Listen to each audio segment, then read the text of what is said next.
so much. Um, and thank you to everyone who has gathered virtually to share this space, as well. As such an honor to be hosted by Banyan Books and to have the special time to talk about, things that are, have been really important for me in terms of writing Love and Rage, uh, The Path of Liberation Through Anger. The book really came out of a very similar time 4 years ago, actually, um, during the 2016 elections here in the States, and the post election period where many of us were feeling enraged, really, um, um, at this reality that we were moving into, you know. And as a teacher, as a spiritual teacher, um, really a lot of people kept coming to me and asking me, okay, what do I do with the anger?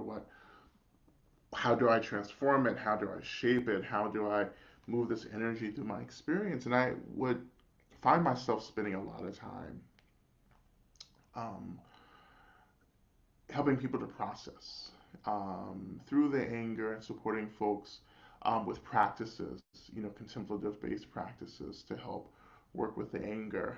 Um,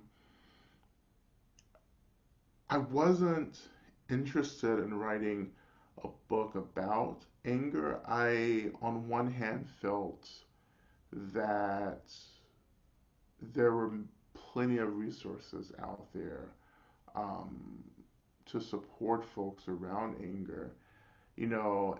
But then on the other hand, um, I just had this really strong intuition that the book that I would personally benefit from wasn't quite in the world yet, and I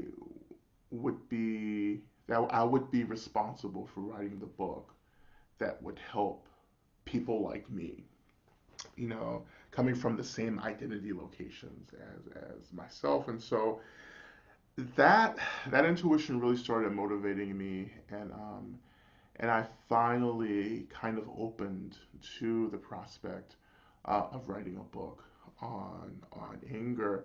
And of course, Love and Rage was the title that kind of formed in my experience. Um, because I wanted to talk about anger, but I knew I needed to talk about the love. I knew that for me in my practice, love is what cares for my anger. Because anger is important, anger is necessary. Like any other emotions in our experience, there is benefit to these emotions. And when we step into, um, the contemplative practice field, right, we understand that um, our work is really about holding space for all the material in our minds, and doing the work of holding space for physical sensations as well. So allowing these experiences to be and giving these experiences lots of space to be there, including allowing our anger to be in our experience. Because for me and my relationship to anger, anger is important because it lets me know that something's wrong, something's off. It tells me that there's imbalance, right? It tells me that there's injustice. It tells me that I've been hurt, right? And there's a wound, there's a woundedness that has occurred. And part of my work, part of my job is to tend to take care of that woundedness. And if I don't take care of the woundedness, then there is the real possibility that I will create more harm for myself, and for others. Um, Let me just, for our time together, I will be reading selections from from Love and Rage. You may have a copy of the book, and so just in case you're reading along and have the book, I will be offering page numbers as well. And so I am starting with page 10, and this is just the page where I kind of put forth the working definitions of anger and rage in this book. And so this passage states, I am defining anger as the mental and physical tension we experience between being emotionally hurt and determining a strategy of self care to tend to the hurt. From this tension, aversion and rigidity arise, resulting in the expression of aggression, whose energetic force distracts us from self care into self protection, often resulting in violence. Anger and rage are expressions of the same experience of being hurt. And the tension from needing to care for ourselves while also trying to figure out how to be safe. Although we may assert that rage is more intense than anger, I would rather point out that rage is an experience of anger wherein we lose a sense of self and an awareness of anything outside of the anger. In other words, when we lose ourselves in the anger, then we have lapsed into rage. I will often use rage and anger interchangeably, but all the practices in this exploration address the root of both experiences. And so essentially, to rephrase my working definitions, anger again is this tension that we experience when we've been hurt and needing to take care of ourselves. So, in between being hurt and wanting to take care of myself, there's a tension, and that tension is the anxiety that I feel because I'm hurt and I want to feel better. I want to feel more comfortable, but I don't know how to do that, right? I don't have time to do that, or I'm not able to really connect to that experience of woundedness in a way that feels appropriate for me. And so the anxiety and the tension become distractions for me, and I start reacting to the tension, and that creates for us the mental experience of anger. When I start reacting to that tension, I get pulled away, and I feel distant from the experience of being hurt, of being wounded. Um, in the work, I call this woundedness many things, in Love and Rage, but I often refer to it as brokenheartedness. And for me, brokenheartedness is an umbrella term that speaks to the many ways that we can experience discomfort and hurt. And I spend a lot of time in treating that experience of brokenheartedness because I realized as I was writing the book that we're not talking about the hurt as much as we are talking about the anger. I think we get really wrapped up in the experience of anger because it's so strong, it's so intense, um, and we feel really powerful, So of course our attention gets drawn to that. That's an energizing experience in one way, right? But anger is also deeply depleting for us both mentally and physically, right? But in the moment, that energy feels really intense, really strong, really galvanizing. Um, but to turn attention to the woundedness means that the energy will shift. And so it will become much more like a depressive energy.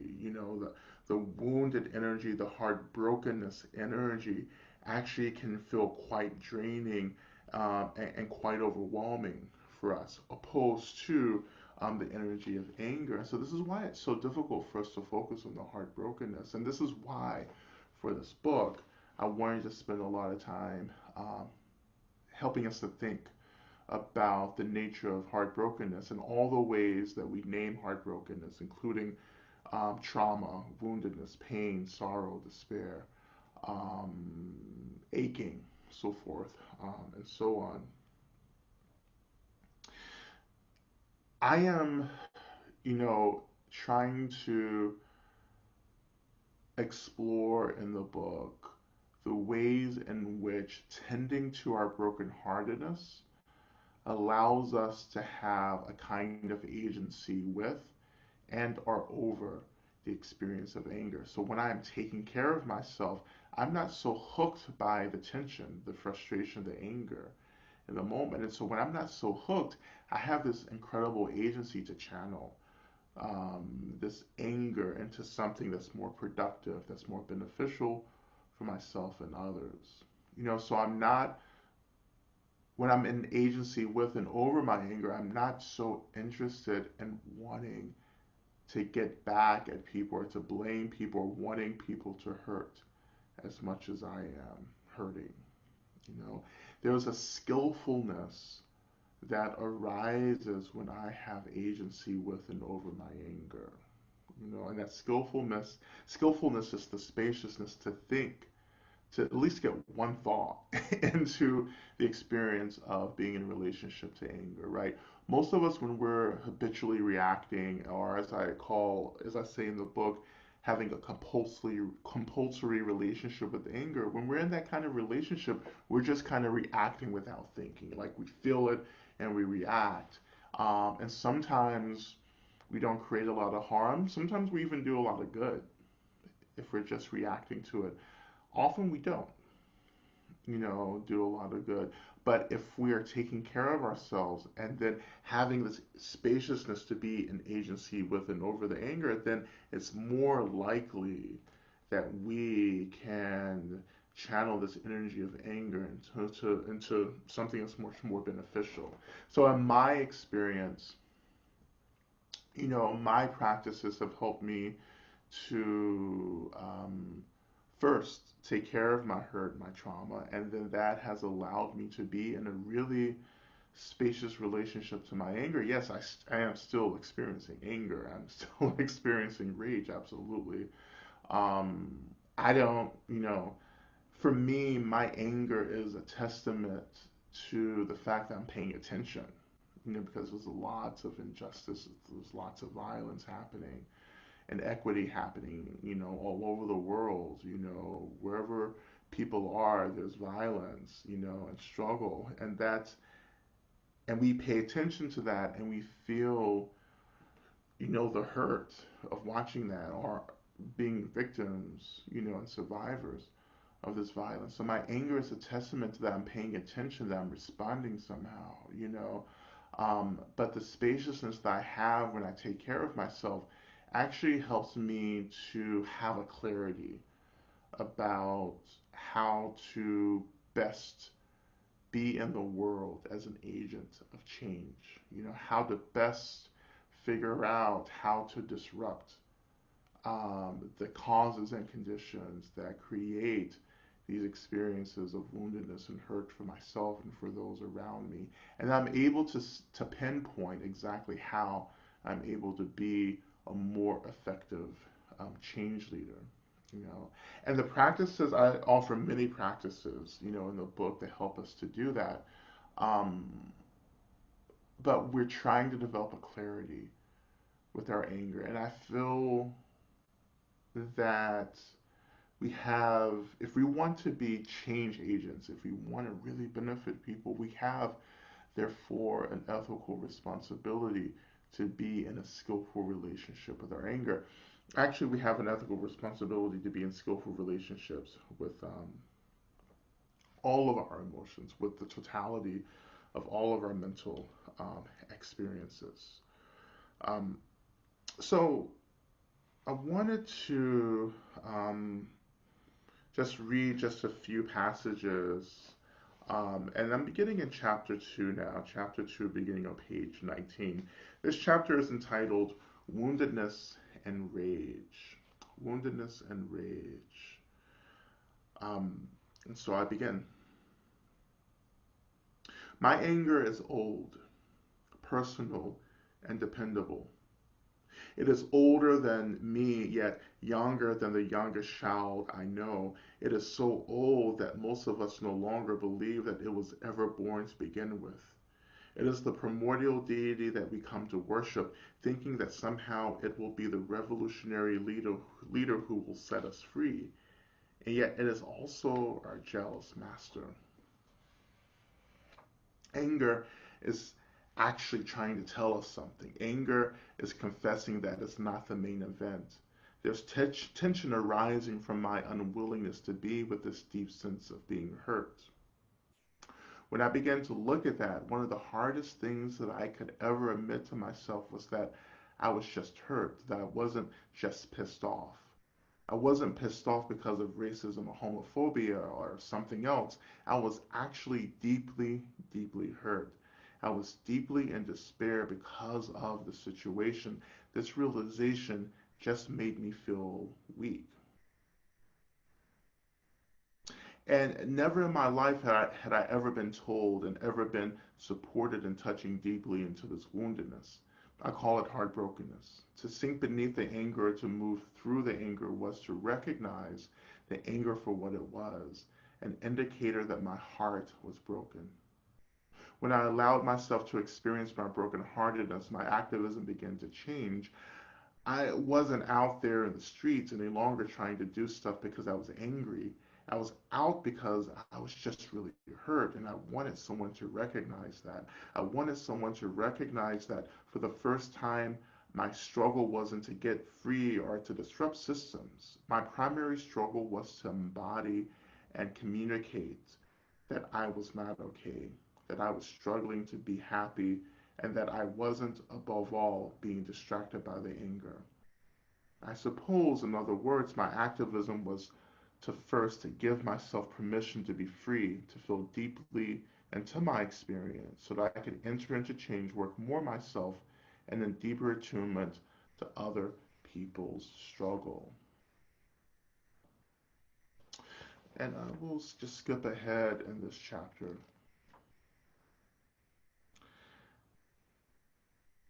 And I begin again. The great activism needed today entails bridging our personal grieving with the grieving of our communities. Our anger arises over our pain and is only pointing back to our pain. To hold space for our pain is a way that we begin to take care of our pain. Taking care of our pain softens our heart as we do the work of empathizing with ourselves. Empathizing with ourselves makes it easier to empathize with others around us. This empathy is at the root of the love and compassion that will begin to disrupt systems that create harm. If we refuse to acknowledge our hurt, we will never understand how to relate to our anger in a way that we are not reacting to it. If we are always just reacting to our anger, we will never be fully empowered in our agency to channel the energy of anger into clarity and directness while reducing harm. I want to see a culture of activism where we can celebrate our anger and rage while realizing that they are not the issue. Our anger and rage are not the reason why we and the world around are struggling. We and the world struggle because we have misused our anger by reacting to it instead of partnering with the energy of anger to address the roots of why we hurt. I've had to learn to love my anger, to treat it as I would treat anyone or anything I consider precious and beautiful. My anger is my precious and beautiful thing. It was because of this new relationship that my anger was no longer something that controlled me. I thought I needed anger. I needed anger not to be weak. I needed anger to bless me with the ability to push through situations, to push through violence. I needed the anger to keep me connected to the suffering of communities, the suffering of individuals. I needed anger to keep me connected to my own suffering.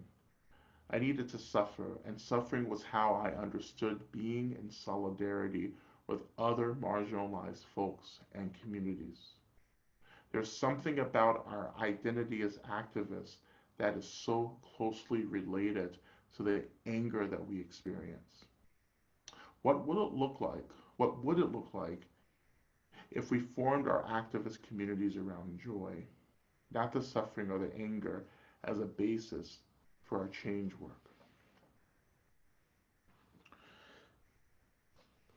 You know, one of my experiences, and I talk about this also quite a bit in the book, and I talked about it in my previous book, Radical Dharma, is how so much of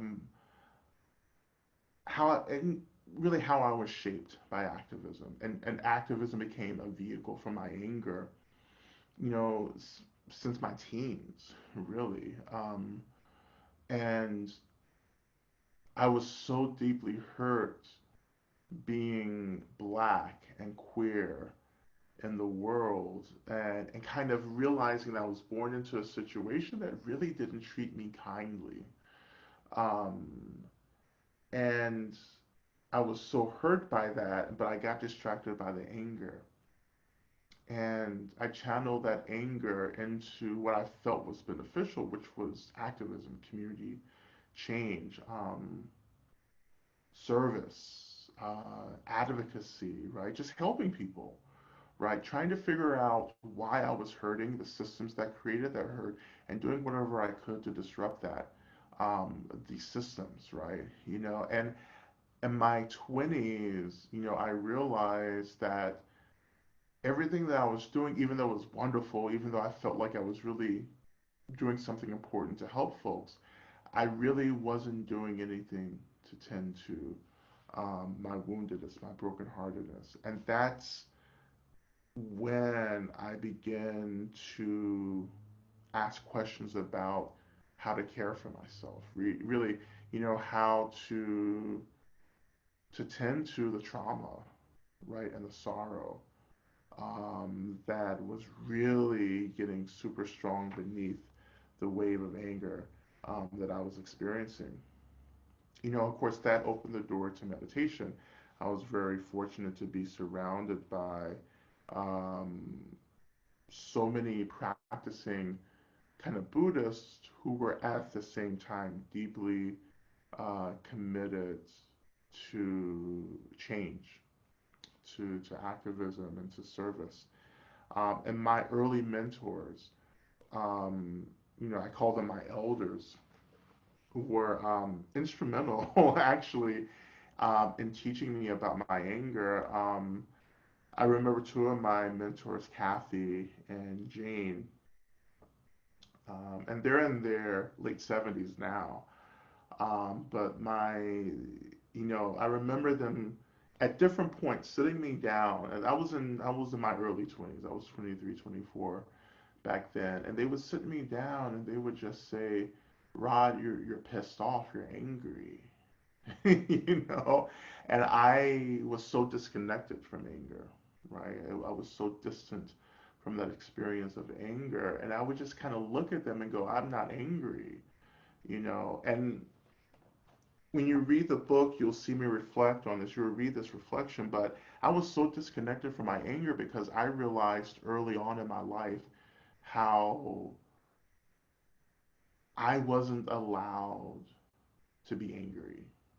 As a black man in the American South, how my anger historically had always meant violence against me, against black men and people like me, all black folks, really. And that I had to learn to hide my anger, to shield my anger. And so my strategy was passive aggressiveness. And so my passive aggressiveness was this really indirect way that I channeled anger so I didn't have to like acknowledge it, you know? Um, but I use passive aggressiveness and I justify the use of passive aggressiveness because I felt like that was how I challenged the system, or that's how I challenged unfairness and inequities in relationships, right? And so over the years leading into my mid twenties and early and mid twenties, I had convinced myself that I wasn't angry necessarily, but somehow I was still out channeling anger, and so there was a huge disconnect from me.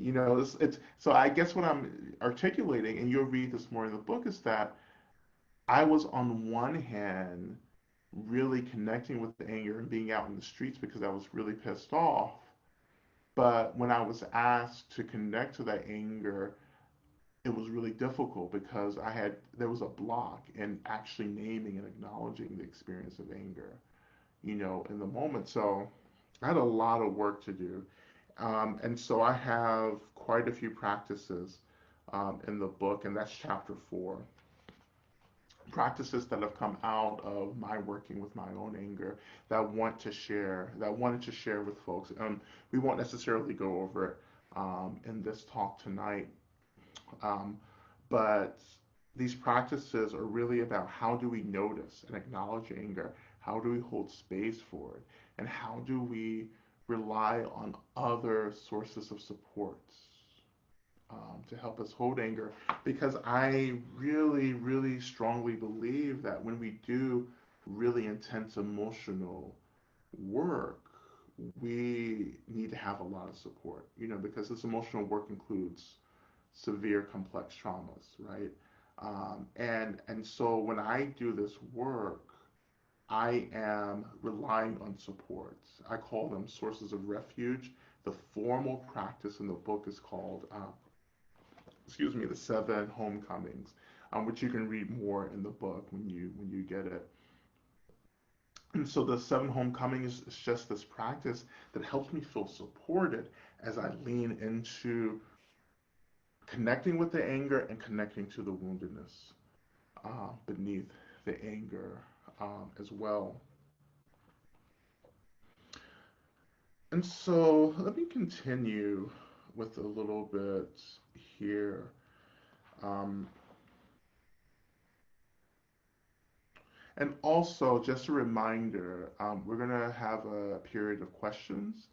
And so there is Jacob will be monitoring the questions in the chat box, but I think there is an actual question and answer chat box that you can post questions in. And so we'll get to questions in about 10 or 15 minutes or so. Okay. And so I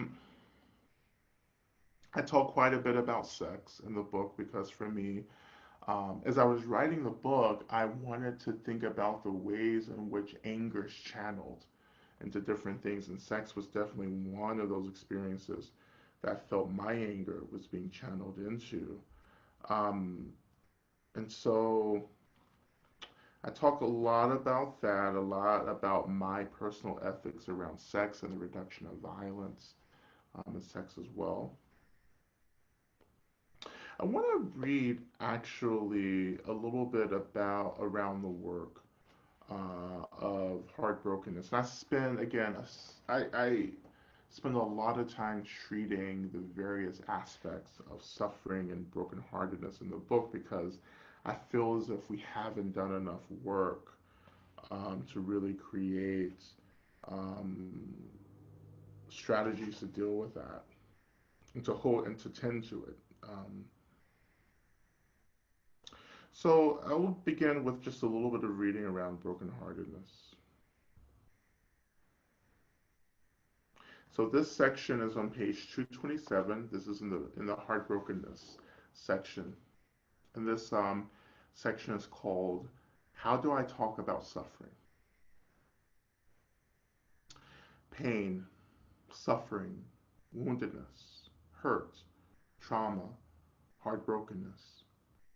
These are all the words that I have used interchangeably to talk about my deep discomfort as I move through the world in this body. I want to offer clearer insights into how I use these terms.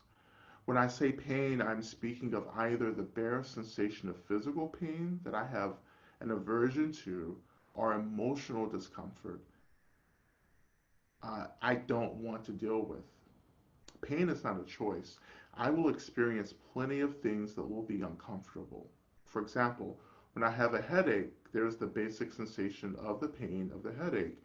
It is unpleasant, and I would rather not have to deal with it. When I say unpleasant, I mean that it disturbs my attempts to feel at ease. or to be chill. My chilling is the expression of my fixation on pleasant experiences. The headache disrupts my chill, and therefore I am unhappy. So when I am unhappy, I want to be happy again and get caught up in trying to avoid the headache. I start using all kinds of strategies to distance myself from the painful sensation. I may take some medicine or try other ways to relieve the pain, but these methods may take some time to start working. Until then, anger becomes one of these strategies. Anger arises from the tension we feel needing to end this painful sensation, but not actually being able to get away from it. We get wrapped up in the anger, and it feels as if we are avoiding the pain. In a way, we are, but we have to understand that the anger is being fueled by the tension we experience trying to get away from the pain itself. Therefore, I actually begin to feel much worse than I did just having the headache.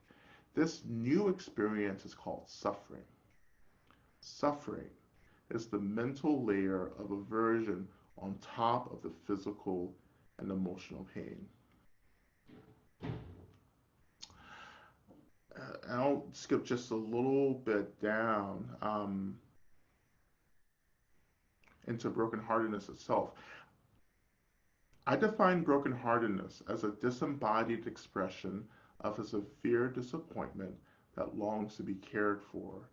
In this understanding of being heartbroken, I am not talking about a sorrow or sadness I feel due to a breakup or disappointment of some kind. I'm speaking about something that feels much more ancient and primordial. I'm speaking of how both my body and my mind are the sum of suffering passed down to me from my ancestors and family, which is compounded by my own suffering in this world. This compounded suffering has resulted in being displaced from my body because I have never had the tools to metabolize the suffering. What I long for and need above all is to return to my body, to my suffering, to take care of it as I need to be taken care of to do this work. Outside of my body, I experience a severe disappointment that is hard for me to name or see. I am so disappointed. Perhaps this is the emotion that has always been present for me. I have never not been disappointed.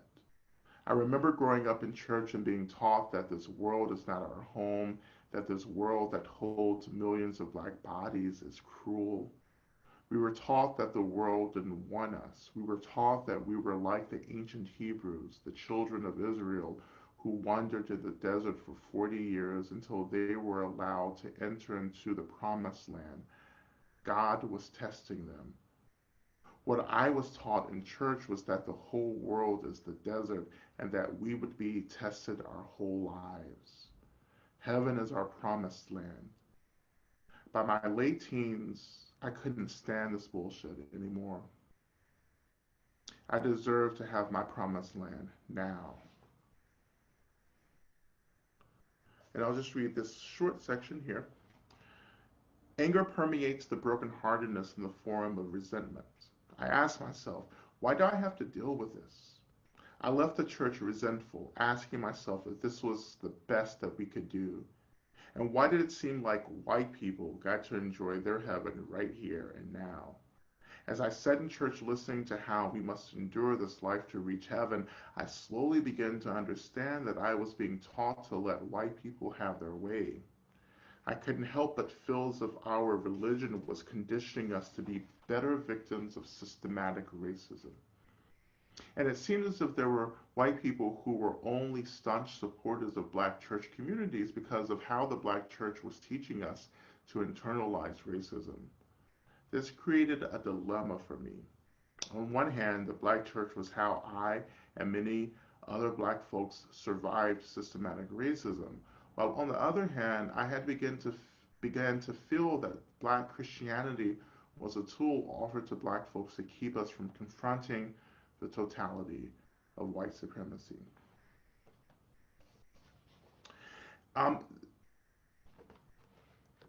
for me, um, as a convert to Buddhism, I intentionally left Christianity because my experience with Christianity, where I grew up in my community, no longer felt liberatory. It didn't feel freeing anymore. And it didn't help me to deal and to tend to the reality of trauma that I was experiencing. Um, I talk often about transhistorical trauma. I often talk about transhistorical rage, right? So both of these experiences ride together, right? They are passed from generation to generation, you know. Um, I first learned of this kind of transhistorical nature of trauma from my friends and elders who were were parts of well, who were members of families who had survived the Holocaust. So Jewish friends and families who I was close with, who began to talk about the reality of transhistorical trauma rooted within the Holocaust.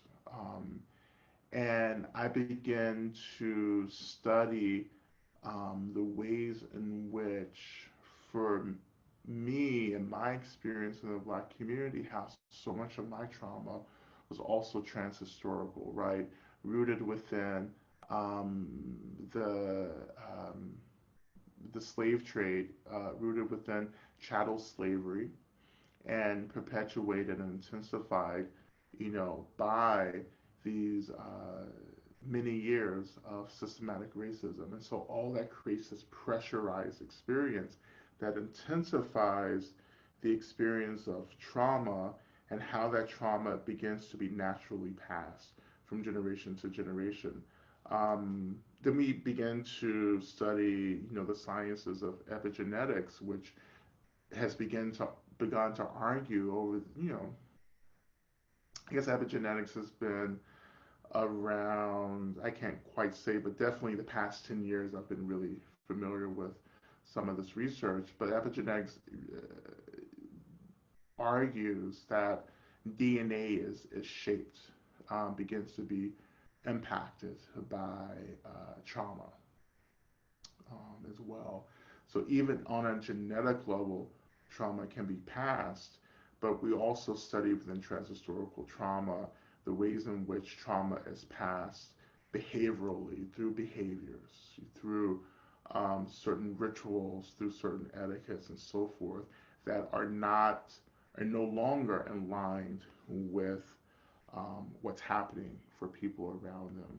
So there's a maladaptive experience where one is performing in such a way that's not tied to what is actually happening in the world in the moment. And so I just want to, I want to move us into some questions as well. Again, questions, you're going to add questions to the question box there. I want to talk about joy and happiness because I don't really, I don't want to leave us on, a really heavy note. But for me, the spaciousness that I'm able to cultivate through the practices that I've offered in the book help me to hold the space for everything that arises in my experience. And for me, space is the key to liberation. It's the key to self care, to self preservation. Without space, I can't take care of myself, right? Without mental space, it would be impossible. But within this mental space, there arises the experience of happiness. And happiness for me is just this deep kind of contentment that comes from the ways in which I am just able to allow everything to be in my experience, where I'm not always trying to run away from what doesn't feel good, or where I'm not always trying to run towards what feels well, but there's a balance. So when I say contentment, I mean balance. There's a balance that begins to arise when everything is held within a sense of spaciousness. And then the happiness arises, the contentment, the happiness arises, but there's also a clarity that arises. So I'm beginning to see clearly the nature of things because there's a spaciousness, right? Um, the opposite of that is contraction. So we often, we go through periods of contracting, shutting down, getting small around certain experiences. When we get small, particularly around anger, the totality of our experience is an expression of anger. It is an expression of this really intense energy of frustration, of tension, of aggression. That's all we feel, that's all we see, that's all we're cycling in and around is the anger. So when we're able to name anger, to allow it to be there, then it begins to open. And one of the things that happens as it opens is that we begin to experience the anger, right? Not running away from it, not reacting to it, but I begin to experience it. I begin to feel it as a mental sensation. I begin to feel it as a physical sensation. I'm able to give these sensations, again, lots of space, but not reacting to it, right? And then there awakens or arises this experience of contentment, of happiness. There also arises this experience of clarity. And I can say, you know what, this is the choice that I can make now within the spaciousness to do the work of service, activism, disrupting systems of harm, right? I have the wisdom to make the choices to create change while at the same time trying to figure out how to reduce violence and harm um, as well. And that happiness can still be there. Um, I experience a lot of happiness, but I'm still also at the same time connected to the world, connected to struggle, committed to change, committed to going to the front lines of the work that I feel I'm being called to be a part of, to be of help. You know, I see the darkness, the ugliness, the struggle of the world, right? And I don't feel as if I am often overwhelmed by that darkness. Um, Matter of fact, right now, not only do I feel happy, I feel hopeful that the work that all of us are committing to and trying to engage in will indeed bring forth a new world where we all will have a place and where we all will get the resources that we need in order to be well. I feel as if that is coming. Um, and I'm committed to that vision. I'm committed to bringing that about. And lastly, I'll say that ancestor practice is a really important practice for me. I talk about this in the book. Um, and in my ancestor practice, I see myself as an ancestor in training. Um, and part of what it means to be an ancestor in training is preparing the world for the coming of my descendants, of those beings who will come after me. And because of that training, I feel as if I have an ethical responsibility to do as much work as I can to create a world that was that is less violent and hostile for them. In the same way my ancestors worked to create a world that was less violent and hostile for me to be in. Um, I am here because of the work my ancestors were able to do, the sacrifices they made, the offerings that they made for themselves, but for me and all those who have come after them. And so, therefore, again, my work is to prepare the world for my descendants to come. And this work of working with my mind, working with my body, doing the work of healing transhistorical trauma and transhistorical rage, the more work that I can do to heal that, to take care of that, it makes it less likely that I transfer this trauma and this rage to my descendants. So this is really important work for me. It's work that I take seriously. This is work that I will be committed to for the rest of my life. And this is the work that I hopefully have tried to articulate in this text, Love and Rage. So thank you all so much for your time. Please be well. Please be safe. Please take care of yourself.